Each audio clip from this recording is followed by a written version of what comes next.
Please wait here. The experimenter will be shortly. Thanks.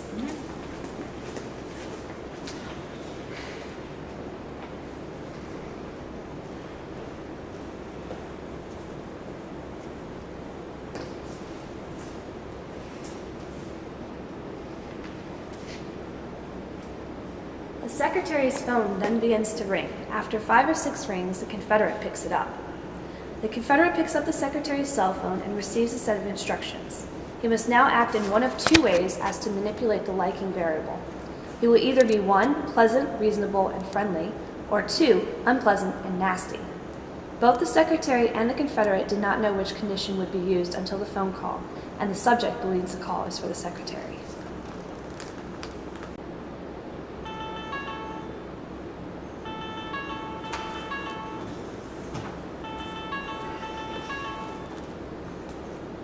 Hello?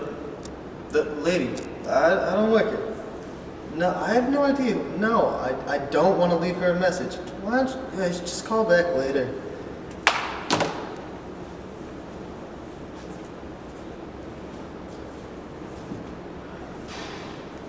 Now for the second condition.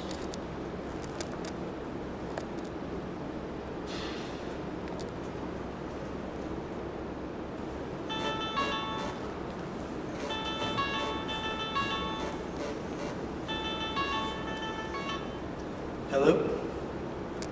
Ma'am, I'm sorry, I don't actually work here. I believe the secretary stepped away from her desk for a sec. But if you'd like, I'll leave her a message for you. Okay, I bet if you call back later though, she'll still be here. Okay, bye. After the subject has been exposed to the Confederate's pleasant or unpleasant behavior, they both await for the experimenter. The experimenter brings them to 2 rooms, separated visually but vocal communication was still possible, and briefs them about an experiment on aesthetics. The participants were to study and rate a set of paintings. After about 5 minutes of rating, the experimenter calls a break.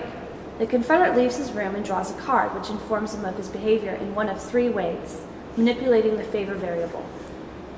1. Favor. The Confederate brings the subject a Coca-Cola along with one for himself. Hey, I asked the experimenter if I could have a Coke, and while I was out there, I got you one too. Thanks, that was really sweet of you. No problem. Condition 2 was no favor, where the Confederate simply returned to his desk and the subject received nothing from the Confederate.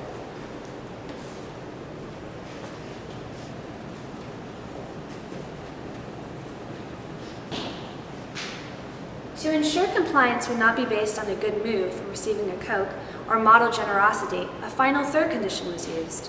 In the irrelevance condition, the Confederate returned empty-handed, but when the experimenter returned, he brought 2 Cokes.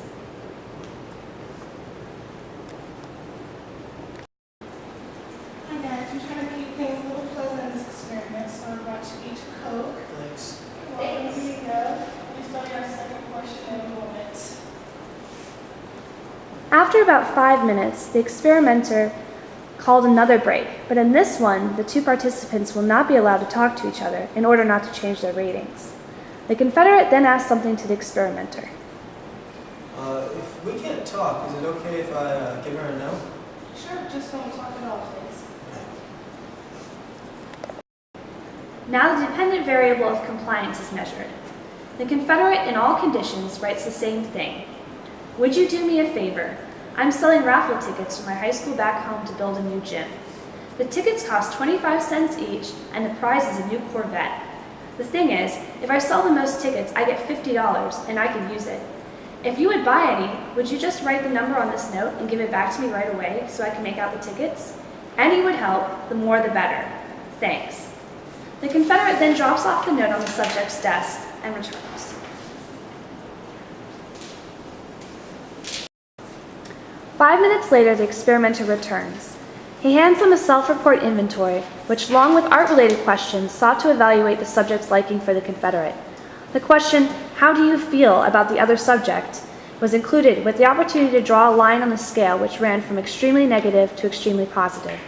A semantic differential was also included, where the subject scored the Confederate on 10 dimensions, along with the average college student. However, the main measure of liking was the self-report inventory. experiments done.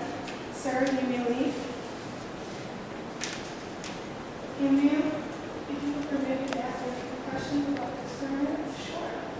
Okay. On a scale of 1 to 10, how would you rate the other subject? After asking the subject several questions about her attitudes toward the Confederate, the experimenter then explained the experiment, gave back any money that the subject may have spent on raffle tickets, and talked about their hypotheses.